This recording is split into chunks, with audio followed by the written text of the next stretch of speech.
नमस्कार।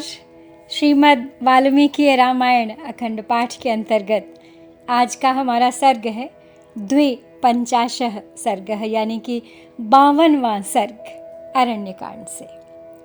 और आज इस सर्ग में है रावण द्वारा सीता का अपहरण। तो सीता का अपहरण तो रावण यूं भी पहले ही कर चुका है।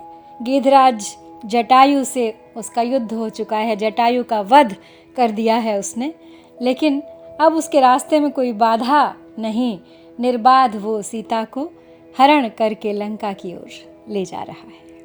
तो चलिए प्रारंभ करते हैं आज का पाठ। सा तु ताराधिपमुखी रावणेन निरीक्षतं गृध्रराजं विनिहतं विललाप सुदुःखिता निमित्तं लक्षणं स्वप्नं शकुनिस्वरदर्शनम् अवश्यं सुखदुःखेषु नराणां परिदृश्यते। नूनं राम जानासि महद्व्यसनमात्मनः धावन्ति नूनं काकुत्स्थ मदर्थं मृगपक्षिणः। अयं हि कृपया राम त्रातुमिह संगतः शेते विनिहतो भूमौ ममा भाग्यात् विहङ्गमः। त्राहि मामद्य काकुत्स्थ लक्ष्मणेति वराङ्गना सुसन्त्रस्ता समाक्रन्द शृण्वतां तु यथान्तिके। रावण के द्वारा मारे गए गृध्रराज की ओर देखकर चंद्रमुखी सीता अत्यंत दुखी होकर विलाप करने लगी। मनुष्यों को सुख दुख की प्राप्ति के सूचक लक्षण स्वप्न, पक्षियों के स्वर तथा उनके दाएं बाएं दर्शन आदि शुभाशुभ निमित्त अवश्य दिखाई देते हैं। ककुत्स्थ कुलभूषण श्री राम मेरे अपहरण की सूचना देने के लिए निश्चय ही ये मृग और पक्षी अशुभ सूचक मार्ग से दौड़ रहे हैं, परंतु उनके द्वारा सूचित होने पर भी अपने इस महान संकट को अवश्य ही आप नहीं जानते हैं, क्योंकि जानने पर आप इसकी उपेक्षा कर ही नहीं सकते थे। हाँ राम, मेरा कैसा अभाग्य है कि जो कृपा करके मुझे बचाने के लिए यहाँ आए थे, वे पक्ष प्रवर जटायु इस निशाचर द्वारा मारे जाकर पृथ्वी पर पड़े हैं। हे राम, हे लक्ष्मण, अब आप ही दोनों मेरी रक्षा करें। यूं कहकर अत्यंत डरी हुई सुंदरी सीता इस प्रकार क्रंदन करने लगी, जिससे निकटवर्ती देवता और मनुष्य भी सुन सकें।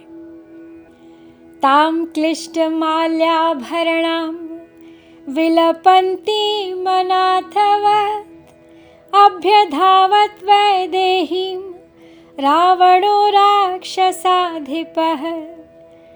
तां लतामिव वेष्टन्तीं मालिङ्गन्तीं महाद्रुमान् मुञ्च मुञ्चेति बहुशः प्रापतां राक्षसाधिपः। कोशन्तीं राम रामेति रामेण रहितां वने जीवितान्ताय केशेषु जग्राहान्तकसन्निभः।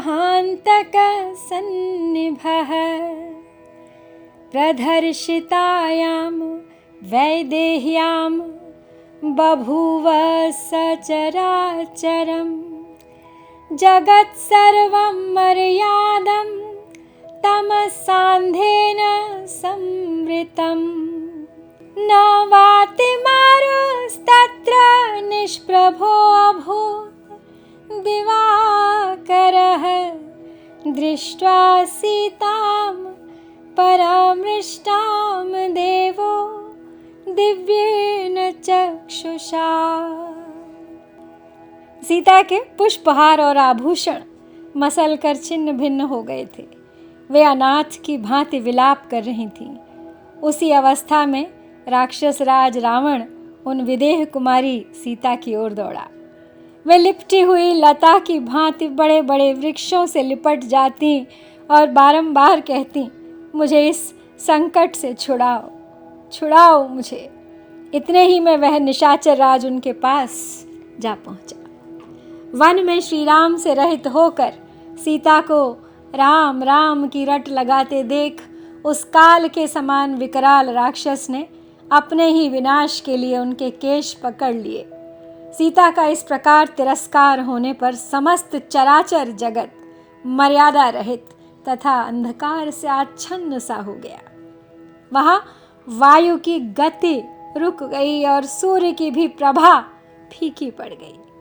श्रीमान पितामह ब्रह्मा जी दिव्य दृष्टि विदेह नंदिनी का वह राक्षस के द्वारा केशाकर्षण रूप अपमान देखकर बोले, बस अब कार्य सिद्ध हो गया। कृतम कार्यमिति श्रीमान व्याजहार पितामह प्रहृष्टा व्यथिताश्चासन सर्वे ते परमर्षयः दृष्ट्वा सीतां परामृष्टां दण्डकारण्यवासिनः रावणस्य विनाशं च प्राप्तं बुद्ध्वा यदृच्छया स तु तां राम रामेति रुदतीं लक्ष्मणेति च जगामादाय चाकाशं रावणो राक्षसेश्वरः तप्ताभरणवर्णाङ्गी पीतकौशेयवासिनी रराज राजपुत्री तु विद्युत्सौदामिनी यथा उद्धूतेन च वस्त्रेण तस्याः पीतेन रावणः अधिकं परिबभ्राज गिरिर्दीप्त इवाग्निना। तो सीता को जब केशों से खींचा जा रहा था तो उनका खींचा जाना देख दंडकारण्य में निवास करने वाले वे सब महर्षि मन ही मन व्यथित हो उठे। किंतु ब्रह्मा जी ने कहा, अब समझ लो कार्य सिद्ध हो गया। रावण स्वयं अपने विनाश का कारण जो बनकर आ गया था, साथ ही रावण का विनाश निकट आया जान उनको भी बहुत हर्ष हो रहा था। बेचारी सीता हा राम कहकर रो रही थी, लक्ष्मण को भी पुकार रही थी। उसी अवस्था में राक्षसों का राजा रावण उन्हें लेकर आकाश मार्ग से चल दिया। तपाए हुए सोने के आभूषणों से उनका सारा अंग विभूषित था। वे पीले रंग की रेशमी साड़ी पहने हुए थीं।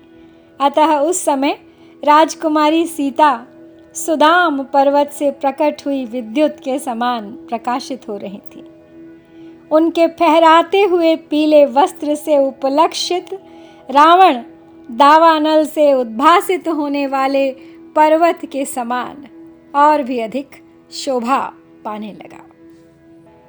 तस्याः परम कल्याण्यास्ताम्राणि सुरभीणि च पद्मपत्राणि वैदेह्या अभ्यकीर्यन्त रावणम् तस्याः कौशेयमुद्धूतमाकाशे कनकप्रभं बभौ चादित्यरागेण ताम्रं भ्रमिवातपे तस्यास्तद्विमलं वक्त्रमाकाशे रावणाङ्कगं नारराज विना रामं विनालमिव पङ्कजं बभूव जलदं नीलं भित्त्वा चन्द्र इवोदितः सुललाटं सुकेशान्तं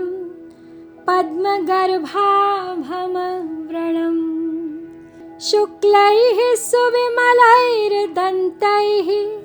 प्रभावद्भिरलङ्कृतं तस्याः सुनयनं वक्त्रमाकाशे रावणाङ्कगम्। उन परम कल्याणी विदेह कुमारी के अंगों में जो कमल पुष्प थे, उनके किंचित अरुण और सुगंधित दल बिखर बिखर कर रावण पर गिरने लगे।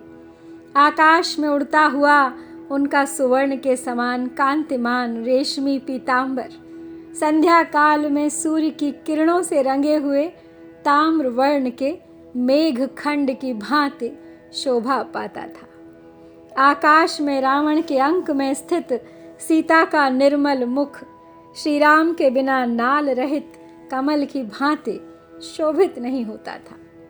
सुंदर ललाट और मनोहर केशों से युक्त कमल के भीतरी भाग के समान कांतिमान, चेचक आदि के दाग से रहित श्वेत निर्मल और दीप्तिमान दांतों से अलंकृत तथा सुंदर नेत्रों से सुशोभित सीता का मुख आकाश में रावण के अंक में ऐसा जान पड़ता था मानो मेघों की काली घटा का भेदन करके चंद्रमा उदित हुआ हो।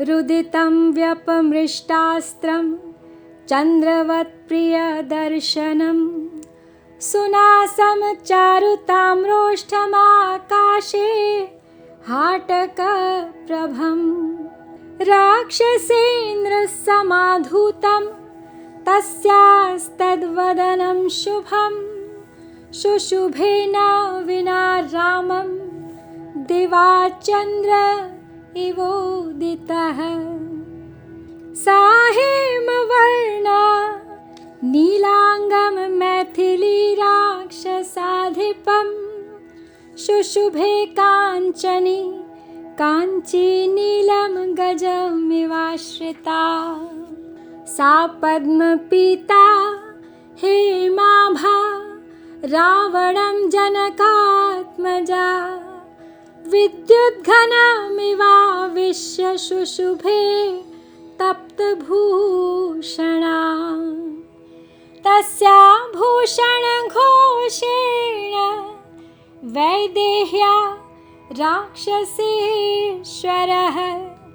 बभूव विमलो नीलः सघोष इव तो यदः। चंद्रमा के समान प्यारा दिखाई देने वाला सीता का वह सुंदर मुख तुरंत का रोया हुआ था। उनके आंसू पोंछ दिए गए थे। उसकी सुघड़ नासिका तथा तांबे जैसे लाल लाल मनोहर होंठ थे। आकाश में वह अपनी सुनहरी प्रभा बिखेर रहा था तथा राक्षस राज के वेग पूर्वक चलने से उसमें कंपन हो रहा था। इस प्रकार वह मनोहर मुख भी श्री राम के बिना उस समय दिन में उगे हुए चंद्रमा के समान शोभाहीन प्रतीत होता था। मिथिलेश कुमारी सीता का श्रीअंग सुवर्ण के समान दीप्तिमान था और राक्षस राज रावण का शरीर बिल्कुल काला था। उसकी गोद में वे ऐसी जान पड़ती थी मानो काले हाथी को सोने की करधनी पहना दी गई हो।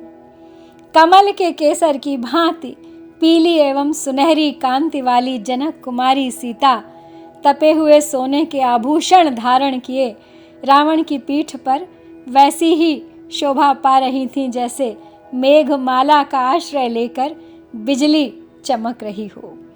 विदेह नंदिनी के आभूषणों की झनकार से राक्षस राज रावण गर्जना करते हुए निर्मल नील मेघ के समान प्रतीत होता था। उत्तमांगच्युता तस्याः पुष्पवृष्टिः समन्ततः सीताया ह्रियमाणायाः पपात धरणी तले सा तु रावणवेगेन पुष्पवृष्टिः समन्ततः समाधूता दशग्रीवं पुनरेवाभ्यवर्तत अभ्यवर्तत पुष्पाणां धारा वैश्रवणाञ्जं नक्षत्रमाला विमला मेरुं नगमिवोन्नतम् चरणान्नूपुरं भ्रशं वैदेह्या रत्नभूषितं विद्युन्मण्डलसङ्काशं पपात धरणीतले तरुप्रवालरक्ता सा नीलाङ्गं राक्षसेश्वरं प्रशोभयत् वैदेही गजम कक्ष्येव काञ्चनी। हर कर ले जाई जाती हुई सीता के सिर से उनके केशों में गुंथे हुए फूल बिखर कर सब ओर पृथ्वी पर गिर रहे थे। चारों ओर होने वाली वह फूलों की वर्षा रावण के वेग से उठी हुई वायु के द्वारा प्रेरित हो फिर उस दशानन पर ही आकर पड़ती थी। कुबेर के छोटे भाई रावण के ऊपर जब वह फूलों की धारा गिरती थी उस समय ऊंचे मेरु पर्वत पर उतरने वाली निर्मल नक्षत्र माला की भांति शोभा पाती थी। विदेह नंदिनी का रत्न जटित नूपुर उनके एक चरण से खिसक कर विद्युन्मंडल के समान पृथ्वी पर गिर पड़ा। वृक्षों के नूतन पल्लवों के समान किंचित अरुण वर्ण वाली सीता उस काले कलूटे राक्षस राज को उसी प्रकार सुशोभित कर रही थीं जैसे हाथी को कसने वाला सुनहरा रस्सा उसकी शोभा बढ़ाता हो। ताम महोल्कामिवाकाशे दीप्यमानां स्वतेजसा जहाराकाशमाविश्य सीतां वैश्रवणानुजः तस्यास्तान्यग्निवर्णानि भूषणानि महीतले सघोषाण्यवशीर्यन्त क्षीणास्तारा इवाम्बरात् तस्याः स्तनान्तरात् भ्रष्टो हारस्ताराधिपद्युतिः वैदेह्यान्निपतन् भाति गङ्गेव गगनच्युता उत्पातवाताभिरता नानाद्विजगणायुताः माभैरिति विधूताग्रा व्याजह्रुरिव पादपाः नलिन्योध्वस्तकमलास्त्रस्त मीनजले चराः सखीमिव गतोत्साहां शोचन्तीव स्म मैथिलीम्। आकाश में अपने तेज से बहुत बड़ी उल्का के समान प्रकाशित होने वाली सीता को रावण आकाश मार्ग का ही आश्रय ले हर ले गया। जानकी के शरीर पर अग्नि के समान प्रकाशमान आभूषण थे। वे उस समय खन खन की आवाज करते हुए एक एक करके गिरने लगे, मानो आकाश से ताराएं टूट टूट कर पृथ्वी पर गिर रही हों। उन विदेह नंदिनी सीता के वक्षस्थल से खिसक कर गिरता हुआ चंद्रमा के समान उज्ज्वल हार गगन मंडल से उतरती हुई गंगा के समान प्रतीत हुआ। रावण के वेग से उत्पन्न हुई उत्पात सूचक वायु के झकोरों से हिलते हुए वृक्षों पर नाना प्रकार के पक्षी कोलाहल कर रहे थे। उन्हें देखकर ऐसा जान पड़ता था मानो वे वृक्ष अपने सिरों को हिला हिला कर संकेत करते हुए सीता से कह रहे हैं, तुम डरो मत। जिनके कमल सूख गए थे और मत्स्य आदि जलचर जीव डर गए थे, वे पुष्करिणियां उत्साहहीन हुई मिथिलेश कुमारी सीता को मानो अपनी सखी मानकर उनके लिए शोक कर रही थी। समन्तादभिसंपत्य सिंह व्याघ्र मृगद्विजाः अन्वधावंस्तदा रोषात् सीताच्छायानुगामिनः जलप्रपातास्त्रमुखाः शृङ्गैरुच्छ्रितबाहुभिः सीतायां ह्रियमाणायां विक्रोशन्तीव पर्वताः। ह्रियमाणां तु वैदेहीं दृष्ट्वा दीनो दिवाकरः प्रविध्वस्तप्रभः श्रीमानासीत् पाण्डुरमण्डलः। नास्ति धर्मः कुतः सत्यं नार्जवं नानृशंसता यत्र रामस्य वैदेहीं सीतामहरति रावणः। इति भूतानि सर्वाणि गणशः पर्यदेवयन् वित्रस्तकादीनमुखा रुरुदुर्मृगपोतका। उस समय सीताहरण के समय रावण पर रोष सा करके सिंह, व्याघ्र, मृग और पक्षी सब ओर से सीता की परछाई का अनुसरण करते हुए दौड़ रहे थे। जब सीता हरी जाने लगी उस समय वहाँ के पर्वत झरनों के रूप में आंसू बहाते हुए ऊंचे शिखरों के रूप में अपनी भुजाएं ऊपर उठाकर मानो जोर जोर से चीत्कार कर रहे थे। सीता का हरण होता देख श्रीमान सूर्यदेव दुखी हो गए।